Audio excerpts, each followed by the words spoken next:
sir. How you doing? Doing well. It's good to see you. Good to see you. Good to see you in your home. It's very good to be in my home. Yeah, probably a lot more comfortable than having those cameras in your face, but we have cameras now. This is great. It's a little bit different setup, but it's all to talk about what happened. It's all to talk about you. Yeah. And I think that's the biggest and most important piece is what do we need to know about George Allen Kelly? Who are you? Right? Because all of America got to see what they wanted to see, or bits and pieces of what the state and the defense was putting out there. But who are you? Who do we need to know? What do we need to know about George Allen Kelly? Well, I think probably the most important thing, you got to start at the beginning. I was born on a farm in North Carolina. My father was a dairy farmer and a cotton farmer. I grew up on a farm. I worked there until I went to school. And my father left me on the steps of Wake Forest in 1967. And he said, "Son, what are you going to do when you get out?" I said, "I don't know, but I'm not going to ever milk another cow again as long as I live." So I went to college and graduated from college. Before that, I met my wife in high school. We were high school sweethearts. We went through the 11th and 12th grade. I went to Wake Forest. She went to Appalachian. I toughed it out for a year at Wake Forest, and I missed her so much I transferred to Appalachian. And we finished our college education there. She was a school teacher. I was in biology. And she graduated a year before I did, because she's a year older than I am. And she went and teach. She put me through the last year of school. As soon as I graduated, instead of going to vet school, somehow she got pregnant. I don't really know. We've been married a year. And so she told me, and so we had to go to work. So I went to work for the U.S. Fish and Wildlife Service. As a fishery biologist, they sent me to the Great Smoky Mountain National Park, Gatlinburg, Tennessee. And from there I worked 7 years, and then was transferred to Montana, where I was a fishery biologist on the Bighorn River for several years. And then that river, which flowed through the middle of the Crow Indian Reservation, was in a Supreme Court case where the state of Montana was claiming it was their river, and the Crow tribe was claiming it was their river. I was working for U.S. Fish and Wildlife Service, which provided technical assistance to the Bureau of Indian Affairs. And so I was basically working for the Crow tribe. It went to the Supreme Court. It went through all the cases up to the Supreme Court. The state won every case, but when it got to the Supreme Court and everybody expected to win again, it didn't. And it went over to the state because it was declared a navigable river, because it would float an 18-foot log, 18 inches in diameter, and navigable rivers are property of the state. So at that point in time, I was a project leader, and so I had to go to a regional office, which I'd had to go into Denver or Boston or Atlanta or somewhere like that. And I said, "No, I can't take that." And so because it was a city, or it was a big city, yeah. And I just couldn't handle it. So my wife quit teaching, pulled out her retirement. I left Fish and Wildlife Service. We built Eagle Nest Lodge on the Bighorn River, which was the first lodge on the most prolific trout stream in the whole world.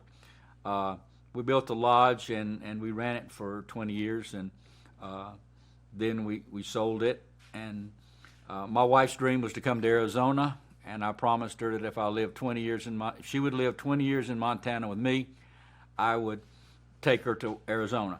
So we moved here 25 years ago, and bought a ranch, and started running horses and cattle, and it's exactly what we're doing to this day. Mm-hmm. Now, it was Wanda's dream to come to Arizona, yes, but it quickly turned into a nightmare for you guys. On January the 30th, 2023, it turned in from a paradise into a nightmare. So, and kind of walk me through what happened from your perspective. And these are the windows that you actually saw the individuals running by that started this whole ordeal, Alan? Tell me about that day. Well, it started out just like any other day. That morning, I went outside and checked on the cattle and the horses, and came back in about 1:30. Standing right over there at the kitchen, I made myself a peanut butter, pineapple, and mayonnaise sandwich. Hey, Wanda, give me a bottle of water. That's a real kind of sandwich? You put peanut butter, pineapple, and mayonnaise Everybody on a to sandwich? his own taste, said the old woman as she kissed the cow. So that's what I like, and that's what I ate. Okay. And so while I was making that sandwich and eating it, I looked out these two windows, and that's when I saw a group of men moving from left to right, right across here. I told my wife, and I may get this out of order, because at that particular time you're not sitting, well, I'm doing this on this minute and this on this minute. But basically, called Border Patrol, told them what was happening, saw people with rifles right outside the window, heard a shot, had my AK-47 by the door, picked it up, went outside, saw the five in front of me. Two of them had I only looked at one, the lead guy. He had a rifle, and he had a big backpack.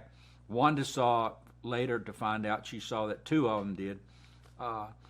When I walked out, I slammed the heavy security door, made a heck of a noise. He turned towards me and pointed the AK at me, and that's when everybody said it was the dumbest thing I ever did. They said you should have shot him because he was getting ready to shoot you. I don't know why, but I said, nah, I'm not going to do it. I'm just not going to do it. So I shot over the trees, over top of his head, and thank God him and the other guys ran. And they ran off, and I waited until they got away, and I'm calling Border Patrol, said they're running the other way, shots fired, send people out here, send Border Patrol, send the sheriff, whoever, get them out here. And so they all came out, and I waited here waiting for them to come, and maybe 15 minutes later, I don't really know, I got on my road and followed the road to my barn to make sure the cattle were all right, the horse was all right, the barn was okay. When I was walking out, I looked at the horse and made sure, went up to the horse, the dogs, I've got dogs who are hunting dogs, they're Labrador retrievers, and walked up there, and they covered the whole area, and I wanted to make sure nobody was still there, hiding in the bushes or anything like that, and it appeared that everybody was gone. So I walked to the barn, and then the Border Patrol came, and first I saw them. They were walking, and they came up from the barn to me and started talking. Then the sheriff's deputies, two to start with, a gentleman and a lady, they came and basically asked me what happened, and I told them. Then two more deputies came, told them what happened. Then I had learned later that when they came here first, and they talked to Wanda, and then they went out and they searched the area all in front of where the people were walking. They didn't see anything. So we basically considered that, everybody's gone. And so they left. And they were out here for about an hour or two. 2 hours. 2 hours. Yeah, maybe from, I don't know. I think it was 1:30 when I was eating the sandwich. So, Yeah. They might have only been here for an hour and a half. So I came back here and got in my chair, and I took a nap. Checked on Sonny again, make sure the horse was okay, and he was fine. Took a nap, and then as it was in January, so it was starting to get dark at 4:30 or 5 o'clock. Went out, because I always put Sonny up in the paddock at night in his pasture and feed him. Went out and to get him, and as I was approaching the horse, the dogs ran off, and I could tell that they're hunting dogs, and could tell that they were trailing. And I figured they found a skunk because they started working around in a circle like dogs do when they see a skunk. And I didn't want them to get squirted, so I went up to them and to try to get them away from where I thought a skunk was, and I saw a body. It was lying face down, back up in the dirt, face down in the dirt, and the back up, camouflage, backpacks, tactical shoes, tan pants, and I backed off immediately. The dogs, of course, they were sniffing because they were interested in. They nudged the leg of the gentleman, and it was stiff. You could tell rigor had already set in. So we backed off. Called the Border Patrol again. They called the sheriff, dispatcher, back and forth, and then the deputies came out. I had put a flashlight where the body was, so we could find it. And they said, "Where's the body?" I said, "I got a flashlight on it. Will you take it to us?" So I took them out to where the body was, and they said, "Okay, you go with one of the officers back to the patrol car, and stay there, and we'll start the investigation or whatever."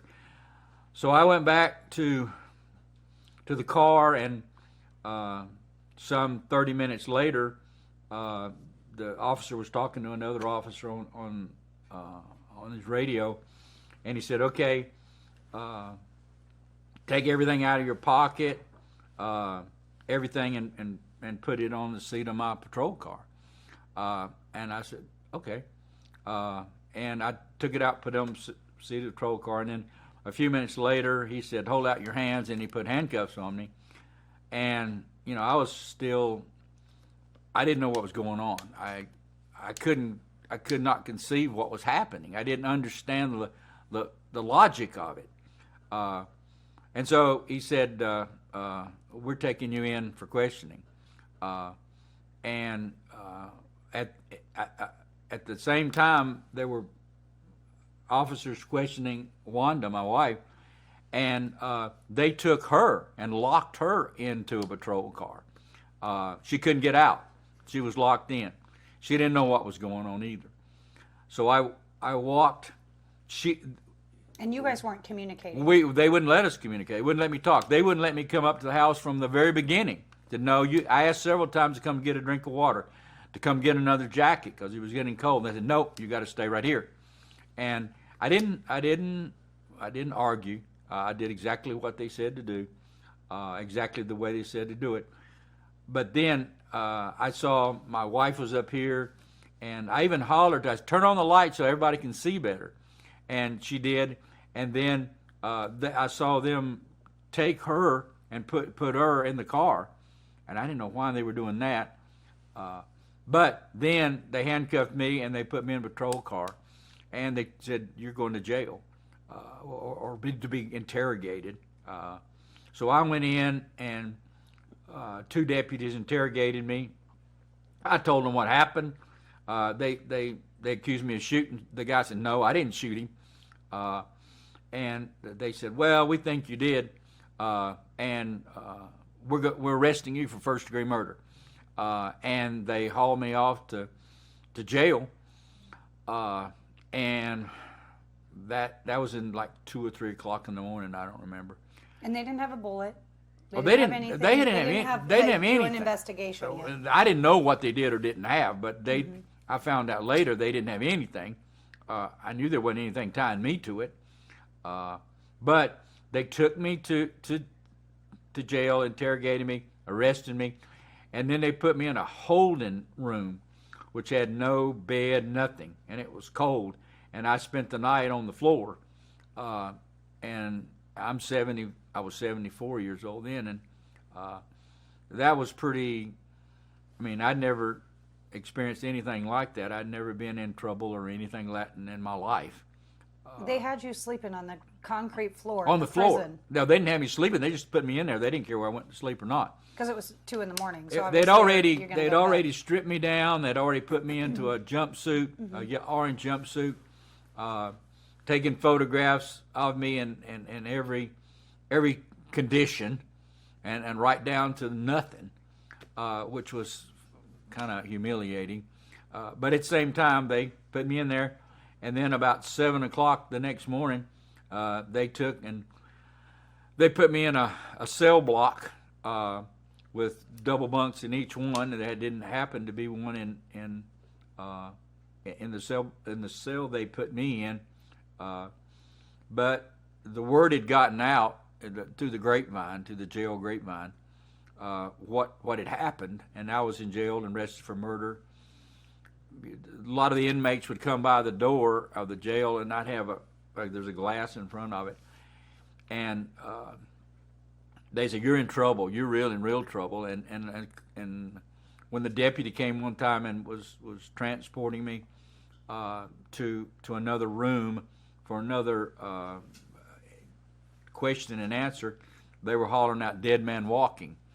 And at that point in time, I said, "You guys got to put me in some type of isolation, some type of protective custody." So they put me in another cell block with single, not double bunks, just single bunks, but I still had to sleep on a steel slab. They didn't give you any pillows, not enough blankets to cover a 6-foot guy. And you were in there for 22 days. For 22 days, and I've had a good life, but I've had a hard life. Those 22 days, if hell is anything like that, I'm going to do everything I can not to go, because that was the worst 22 days of my life. The treatment was horrible. The food was good, but everything else was bad. They wouldn't even give me water sometimes to swallow my medication. You got a bath hour out once a day, and you got a bath that basically gave you 30 seconds of water, and that was it. So that drug on, and I couldn't even talk to my wife or my attorney or anybody for 4 days, and then finally got taken into court, and they said, "Do you have an attorney?" "No." "Well, we'll appoint one for you temporarily," and it was Brenna Larkin. And I met with her and told her what happened, and she said, "Well, you have a good defensible case," and I said, "I need an attorney. Would you think about representing me?" She said, "I'll think about it," and said, "I'll come back tomorrow." She came back the next day. She said yes. So I hired her as our attorney, and went back and went to the judge, and he said, "I'm going to put $1 million cash bond on you." I said, "Well, what does that mean?" He said, "You got to come up with $1 million cash. No surety, no $100,000 down, $1 million cash." He said, "Do you have $1 million cash?" I said, "What? No." He said, "Are you indigent?" I said, "What's your definition of indigent?" He said, "If you got $25,000, you aren't indigent." I said, "Well, I think I could probably scrape that up." He said, "Well, I'll give you an attorney until you decide exactly what you want to do."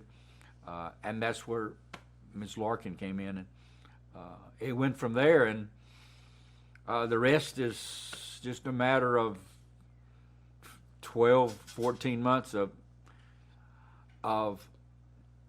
two 74, 75-year-old people trying to figure out what was going to happen with their life. Was I going to prison for the rest of my life? What was going to happen to my wife? She was out here by herself. We had cattle. We had everything to do, and so luckily we had friends that took care of my wife until finally the judge reduced the bail to a surety.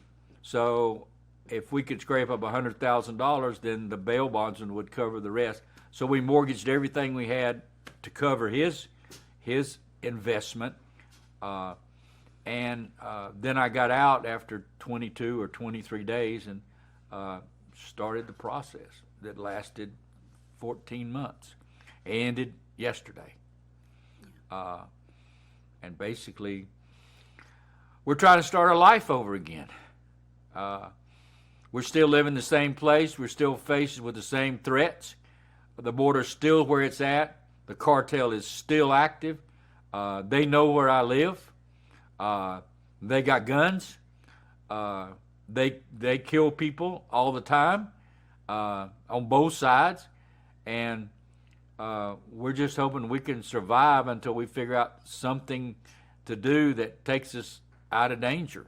And I don't know where and how and when we're going to do it, because we have no funds. We've spent everything we had. We spent our life savings. It's gone. So. But you know you don't want to stay here.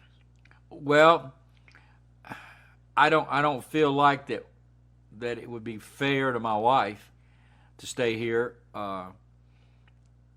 You got to think about somebody else besides yourself. I'm old enough that you know it. I've lived in a place like this all my life. I'm not afraid to exist here, but I know that it's a definite risk, and I should realize that the next time it could be my life and my wife's life, and I have to put that in consideration, and therefore we have to leave, and it's just a matter of figuring out how to do it. But it's amazing. My wife, unbeknownst to me, because I was in jail, she set up a fund, a Christian fund through Give, Send, Go, and people from $2 to $10,000 donated enough money to keep us afloat, at least to keep the attorneys employed for a period of time. So here we are. I'm a free man now, but that cloud's still over my head, and I've still got to deal with it. And it's going to be it's still a long battle. It's a long road, and we're not out of danger yet, but we're not giving up. I'm not going to let them beat me down. I don't feel like that I was treated fairly in the investigation. I think I was arrested without cause, without probable cause, and evidently the jury did too, because they voted 7-1 not guilty. And as of yesterday, the prosecutor dropped the case. And you guys will be pursuing something else down the road, most likely. But right now, we're not really discussing what's next in the legal side for you. But there are some issues that you're there gonna are be legal pursuing. issues that have to be addressed over the next year or so, and we'll cross those bridges when we come to them. Yeah.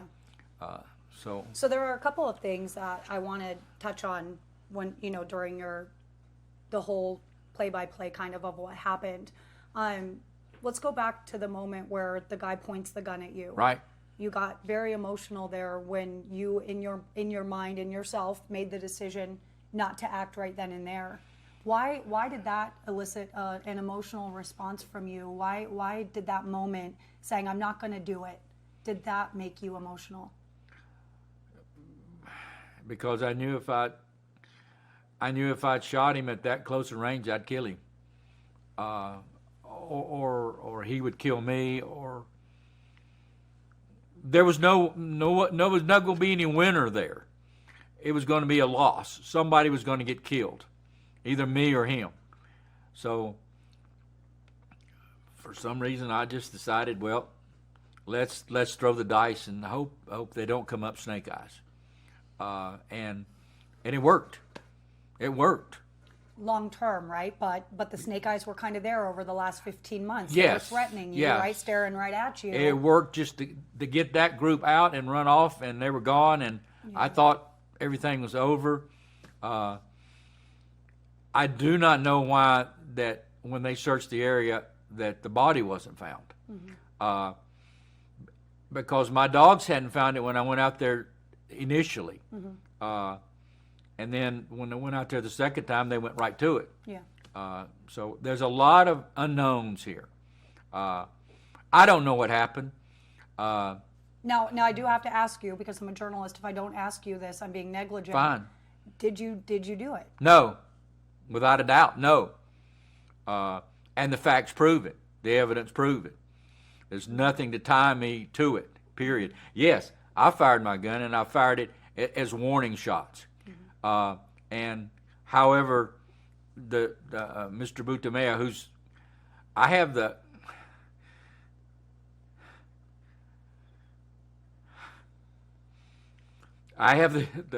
utmost sympathy for his family. They lost their husband, they lost their father, and I know how it would be if I lost mine, because I did 35 years ago.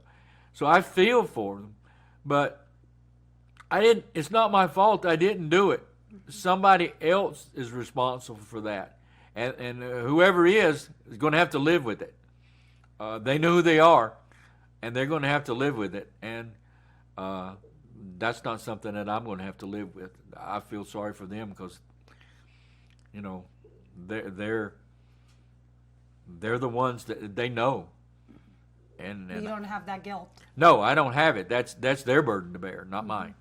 Now, would you have done anything differently? Would you have, if you could go back, right? Hindsight's always 20/20. Would you go back and not have fired a single shot? Would you go back and not have called the cops? Would you have done anything differently as this unfolded, knowing what you know now?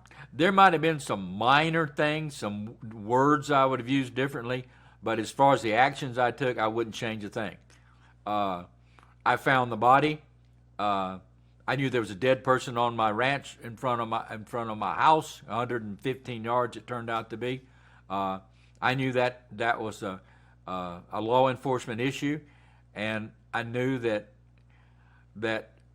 I had to inform it. That was my responsibility as a citizen. That a crime had been committed. I mean, the guy was there; he was dead. I didn't know he'd been shot because I didn't see any blood or anything on him. I just knew there was a dead person there. And in the 911 calls, she even asked you if there's any coloring, and you couldn't I said, identify yeah. any blood on I him said then I didn't either. identify any blood, but Yeah. I knew that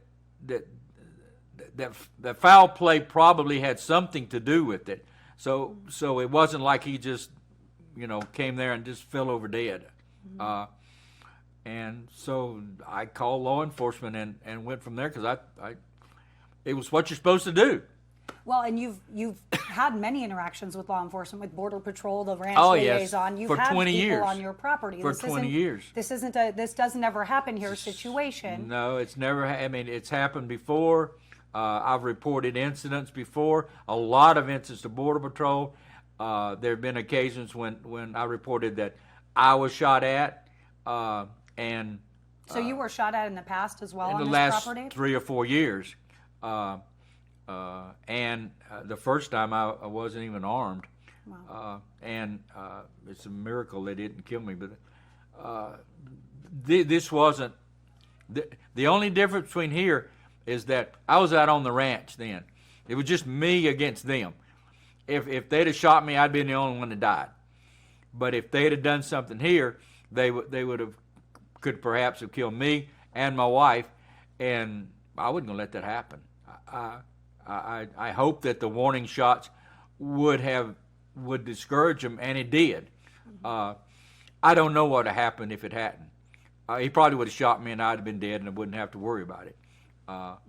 But my wife would have had to worry about it. And if they killed me right there on my own front, they'd come in and they'd kill her too, because she'd be a witness to it. Now, with your property, there were a lot of conversations with people in Nogales and in the Keno Springs area who know about this area and know what happens out here. Do you believe that the cartel wanted your land? Do you believe that they wanted to be able to run drugs and people through your property and kind of get you out of the way? They've been running drugs and people through my property since 2021. For the last 3 years, 21, 22, and 23, leading up to that day, the influx of what I considered to be, they were in paramilitary uniforms, either camouflage or black or whatever, carrying backpacks, carrying rifles. That went from basically only occasional to something that happened probably on a weekly basis. I found camps, 3 or 4 camps on the ranch where there were all kinds of paraphernalia, black water bottles, everything under the sun, big camps where you could tell that they had set up and spent the night there, maybe spent it several days. This ranch is not flat. You can't see everything. And they were hidden in the arroyos, but when I would be out looking at the cattle or trying to find calves or something, I would find them. And I would immediately call Border Patrol. They came out. I probably found 50 pairs of carpet boots, which the drug runners run to keep from leaving tracks. So all that, and it all intensified, but 21, 22, and right up to the day. The 4 years prior to that, I saw very little. 8 years, there were more, but that period of time between 2016 and 2020, there was almost no activity. Mm-hmm. But it's just like, the world turned over in January of 2021, and it's like somebody said, okay, you can start coming through here. So they established a regular route. This was their established route, and I was in the way. And I'm sure they wished that I wasn't there, because I would report the Border Patrol every time I saw them. And I'm sure a lot of them come through at night. They'd come through. I probably only saw one of every 100 groups that came through. But I saw their tracks. I saw what they left, so I knew they had been here. Mm-hmm. And they're getting picked up right on the end of your road? I don't know. I didn't follow anybody. I've seen where they kind of get picked up on the road. Well, the local people said, yeah, they went to Duquesne Road and they all got picked up there, or dropped their drugs or whatever. So that's... Now, obviously, out here, you're in a very remote area. You do lean on law enforcement. You need law enforcement to be around. Exactly. That's a trusted thing, a mutual respect that sounds like you've kind of built up over the last 20 plus years. How do you feel about law enforcement in this area now, though, with what happened to you? Do you trust Sheriff Hathaway? Do you feel safe in your community? I'll say this. No, I do not feel safe in my home or on my ranch. I don't feel like that. Number one, I don't feel there are enough Border Patrol agents to help me. And they can't get here on a moment's notice. If I call them, and even if they got here in 15 minutes, I mean, I could be dead and start turning stiff in 15 minutes. My wife could be dead too. As far as the Santa Cruz County Sheriff Department, unless I called them, I never saw them out here. They never patrol the area. I never saw them, period. So I knew I couldn't depend on them. I know now I can't depend on them, and I'm not. I'll call them. I'll call Border Patrol, but I know that that they weren't there for those years, and I don't know that they're going to be there now. And with the trial and with what came out in the trial, I didn't see any indication that they were interested in protecting me at all. So we're still on our own, and the only person that's going to stand between me and my death and my wife's death is me. Sure, the Border Patrol are going to help, and I'm sure the Sheriff's Department now, with all that's going on, they'll come out. But like I said, 15 minutes is the difference between life and death. And they're not regularly patrolling. There's not enough Border Patrol agents here. They've all been pulled out. where there's one, there used to be 100. And so in the past, they would be here without me calling. They would come through the area, on a regular basis, just checking for tracks or people or whatever. And starting in 21 and 22, they weren't here. They were gone. So traffic picked up and Border Patrol right. kind of and removed I itself. asked them, I said, where? I said, well, they all went to Texas or somewhere. They pulled them all out. They're not here anymore. So, and I was told a couple of times, one by a retired Santa Cruz County deputy. I was told, he said, you're in no man's land. You're on your own. And he was right. I found out that day he was right. But it led me and my wife into 14 months of hell, and we're not out of it yet. You said you don't feel safe on your ranch. Do you feel like that the cartel is still coming for you? Do you feel threatened? Do you feel? I mean, you obviously have Christian here. You have one of your ranch hands here. That's not only a friend, but keeping an eye on you guys. Christian is a friend. He's not a ranch hand. Okay. He's not an employee. He's a friend. He's a friend. He's our backbone. And he is watching you guys and watching the house. He took care of Wanda while I was in jail, him and his brother Edwin. So you don't feel safe. So explain why he's here right now. Because he's helping me. He's another pair of eyes. And he knows what to look for. This ain't his first rodeo. He's been here. He lived here. He's grown up here. He's seen everything that's going on, and he knows what's suspicious. He knows what to say. Okay, Alan, look, this is happening. You need to be careful. So yeah. He watches your back. He watches our back, and Yeah. he and his brother took care of my wife while I was in jail. So without him and the people in the village was a mile from here, his parents, his uncle, the community is in that small community. They've done what they can, but they can't risk their own life. I mean, they live a mile away. We live out here in the middle of nowhere. They can't be out here watching for us. So basically, we're on our own. Has the community been supportive? Have you felt like people are supporting you, or what has that been? Do you feel like there's more people that The village is a small community a mile from here, and I don't know how many people live there. There's quite a few houses, at least 100, I would think. They know what's going on, and they keep their eyes open. They warn me if they see it in time, they'll call and say, Alan, somebody's headed down your road or something like that. So I depend on them more than I do any law enforcement because they've got my back. They're here. And if I needed them and call them, they would be here in an instant. But if I did that, maybe they'd get killed too, and I'd have that on my conscience. So you believe that's how dangerous this is? That's the reality. It's no belief. I know it. People don't understand it. People that live even 5 miles away from the border, they don't understand it. They don't understand the threat. They don't understand the cartel. They don't understand what's happening. They have no idea. They say, okay, if it's not in my backyard, then it's not happening. They're ostriches that stick in their head in the sand because it is happening. And it's happening to this whole country. And that's not some hysterical vigilante conservative. That's an individual who's seen it. And if you've seen it, you know it's happening. And it's not some figment of your imagination. You aren't dreaming up some scenario just so you can be some hero. You're trying to survive. And that's what we've tried to do. And we're still doing it.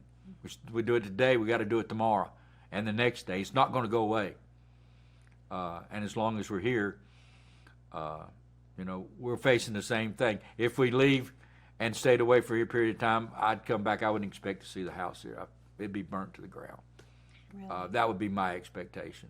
And cattle slaughtered. I don't have any faith that anything would be left. So do you think someone's going to buy the house? And Well, what would you tell any potential buyers that are looking at the house? I don't think that in all good conscience I could sell it. I mean, you can't put somebody in a situation and try to tell them, oh, you'll be fine here. No, you won't be fine here. Probably nobody would ever buy the house. Somebody might buy the ranch just to run cattle on it and live somewhere else. And that way they wouldn't be putting themselves in danger. But I don't know that anybody would ever, unless things change. Things can change. They can be like they were in 21, I mean in 16 and 17 and 18 and 19 and 20.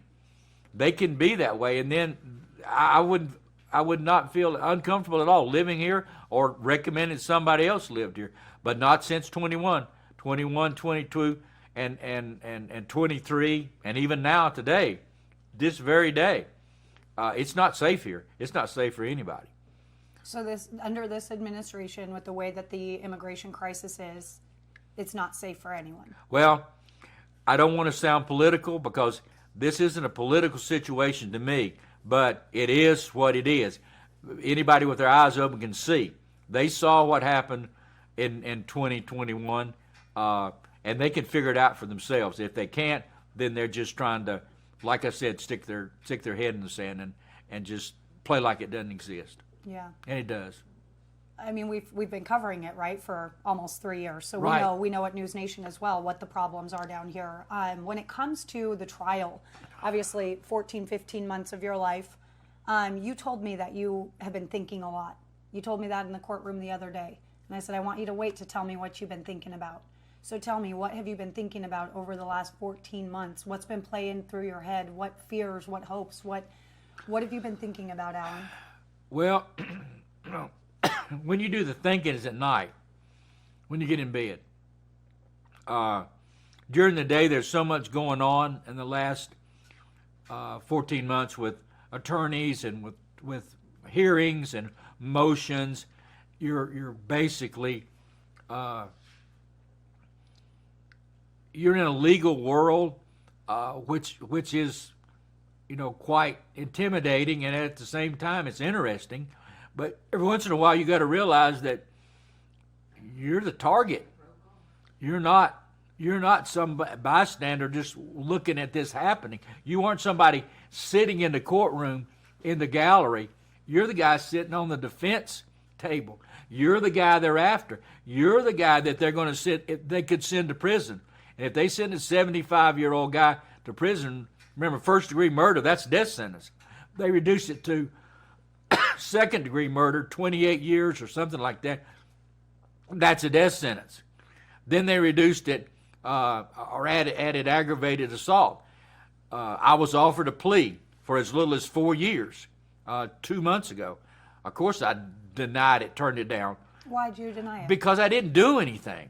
I'm not going to admit to doing something just so I can spend 4 years in prison rather than taking a chance of spending 28 or 23 years in prison. I didn't do it, and I'm not going to serve. I'm not going to volunteer and to say that I did it just to cut the number of years. Because if I went to prison and the individuals that were in prison, the same people that told me dead man walking, I doubt I'd last a week. So I didn't have any choice. This was life and death. If this case hadn't been dismissed, if I'd been found guilty, I don't care if it for 1 week, I was a dead man. And I knew I was. Did you at any point think, I'm going to prison? I'm the nail's in the coffin, I'm going?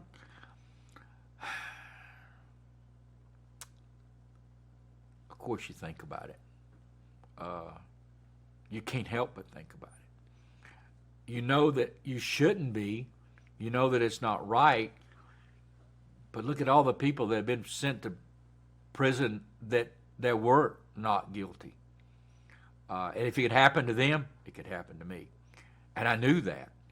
And I knew what I was facing in a situation, in this environment that we're in right now in regards to the border issues. I knew there was a lot of feelings, hard feelings on both sides. And I didn't know what kind of jury I was going to get. I didn't know if they'd listen to the facts or they would just say, this guy's guilty, and I know he's guilty before the trial even started. And if I ended up with a jury like that, then yeah, I could have gone to prison, and that would have been the end of me. And my wife and I have been married 54 years.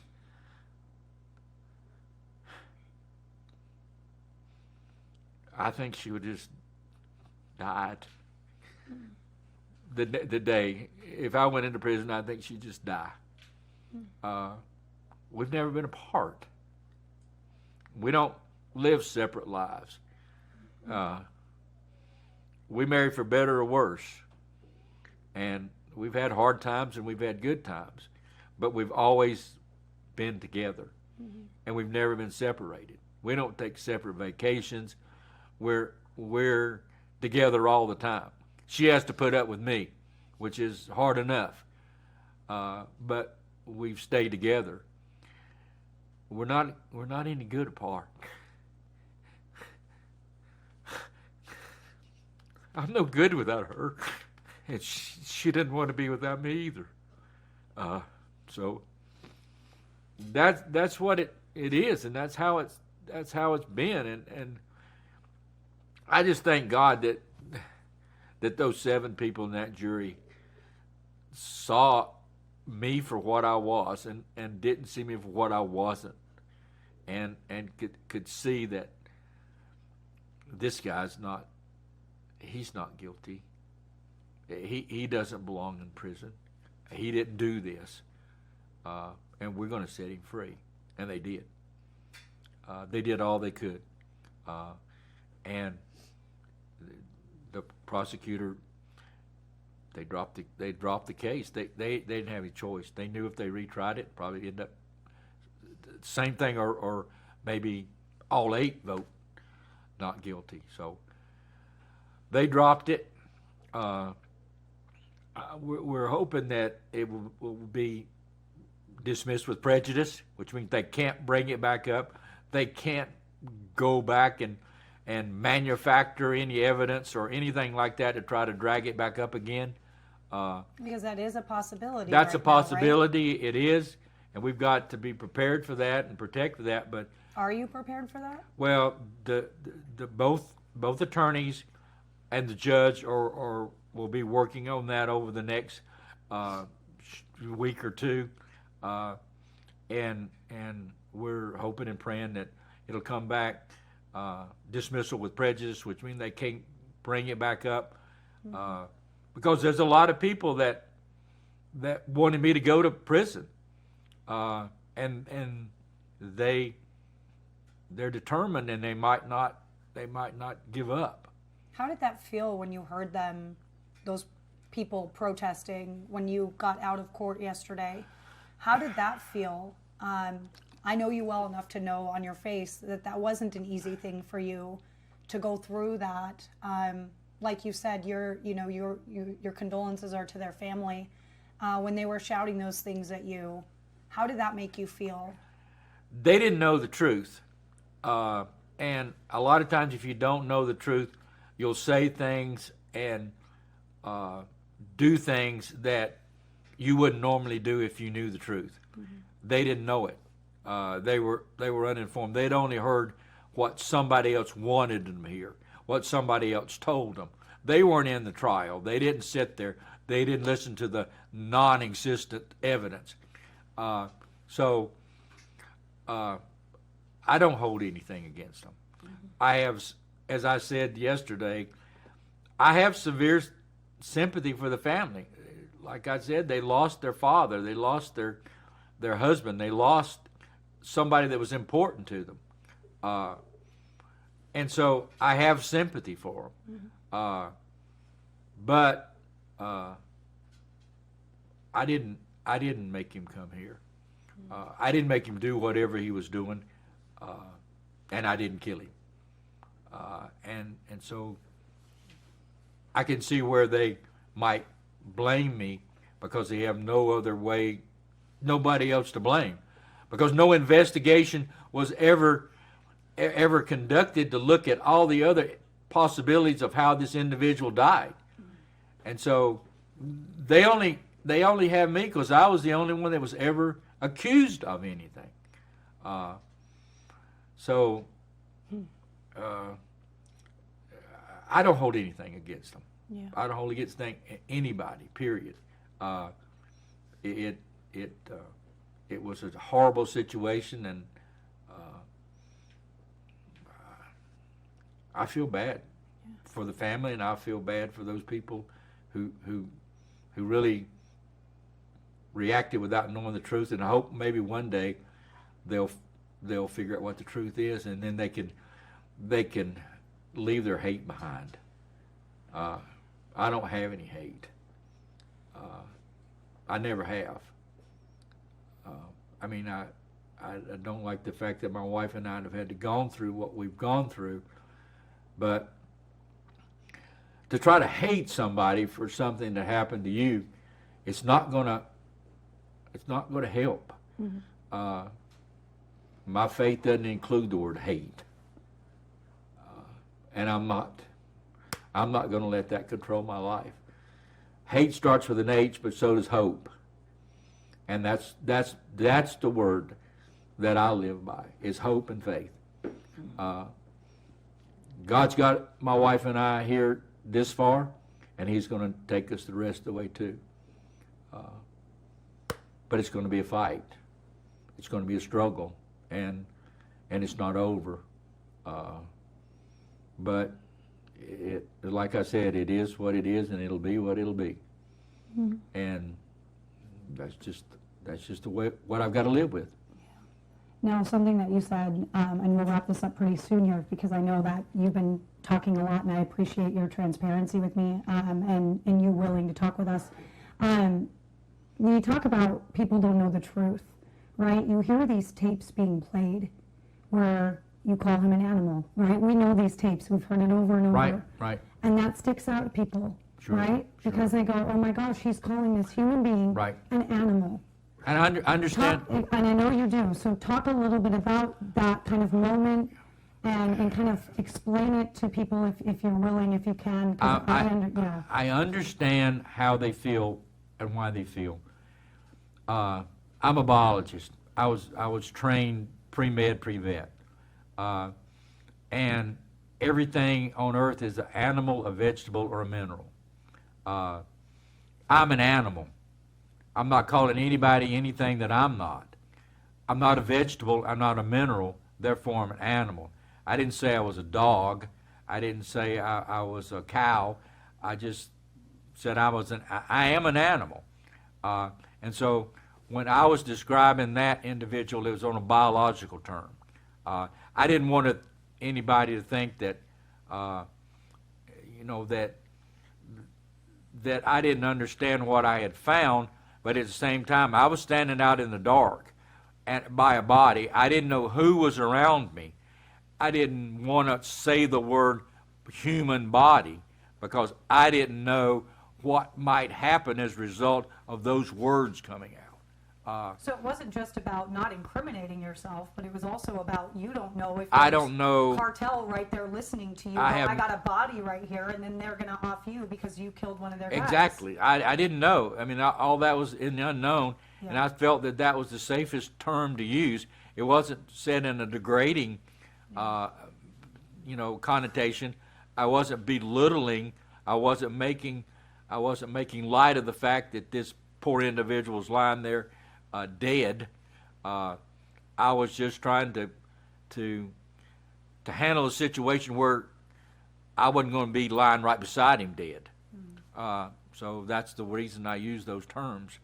And I understand where it sounded like I was being, not sympathetic, but that wasn't my intent. That wasn't why I used that word.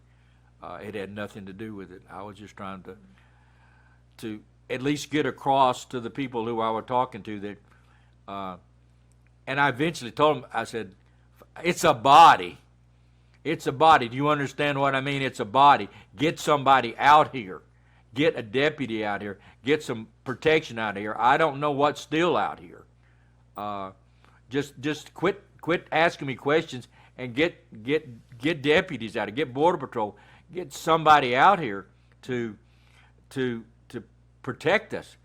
And I didn't want to sit there and argue with them about vocabulary and what particular word I was using or anything like that. So that was my objective. And they use that many times against you, right? Yeah, So they did. I think, are we running, is that dead? I'm we- like, I we think need- that's this dead. has been so good. Like, I think we killed that Yeah, camera I've now. never gone this long. We've actually killed a camera. I so know. this I'm has like, been- I have so much more to talk to you about too, but I think that we got mostly everything, unless there's something I didn't ask you, Alan. Is there anything that, or Wanda, that you can think of, or Christian, is there anything that I didn't ask Alan that he needs to make sure is out there? I mean, I think that you did a great job with the Give, Send, Go information too. So was there anything you missed or that we missed? No. I think it was one of the most magnificent conversations that I've had with an adult human being, and in the space that is so impossible to have that conversation. So thank you for your honesty with us, because you don't have to do that, and for showing everybody exactly who you are is the most important thing. Every time you tell a story, it makes it a little easier. Yeah. So it helps me to get it out. Yeah. So Well, I'm glad that you trust us to be somebody that can be a catalyst to get that out, to help too. well, you guys have been with me all the way from the beginning. So Always. And we'll be with you as the ride continues, my friend. I'm excited to see where you guys put new roots. We're going to have to come along to a housewarming party. yeah, you will. NewsNation showing up with the Kelly moving van. Yep, Can we get a That'll be a thing. handshake one more time. Yeah, we can do another handshake. I'm good at that. yep, me too. Thank you. 15 months of that, man. 15 months. 15 months of not really being able to talk to you. Right. And being able to finally talk to you. Thank you Yep. for having that conversation. And thank it- you for continuing to talk with me, even though it wasn't always on camera. Well, it helps me too, so. I appreciate Yeah. you, and I'm sorry for what you guys are going through. Oh. And I know that you'll be better because of it. You've got an amazing wife, an amazing support system here. I'm excited to see what's next for you guys. I hope you take that trip to Italy, and I hope you go to Ireland. That would be nice. That would be nice. You get a second chance, kind of, right? You like you said, that was almost a death sentence. Yeah. Now you get to plan what's next. You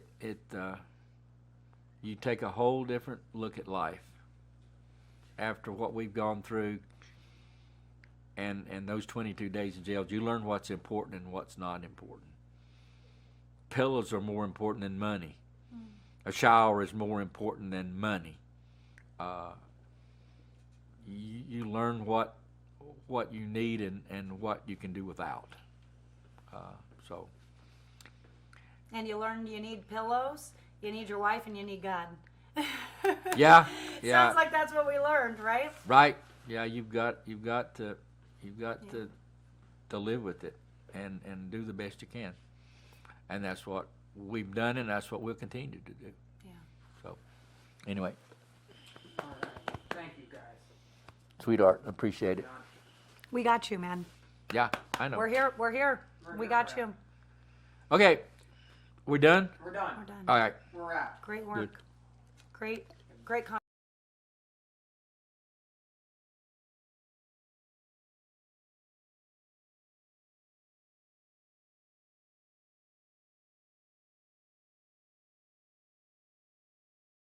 Hey, thank you for watching. Please go to newsnationnow.com, newsnationnow.com, and you can find NewsNation on your television provider. And don't forget to click the red subscribe button down below. Then you will get more of NewsNation's fact-driven coverage.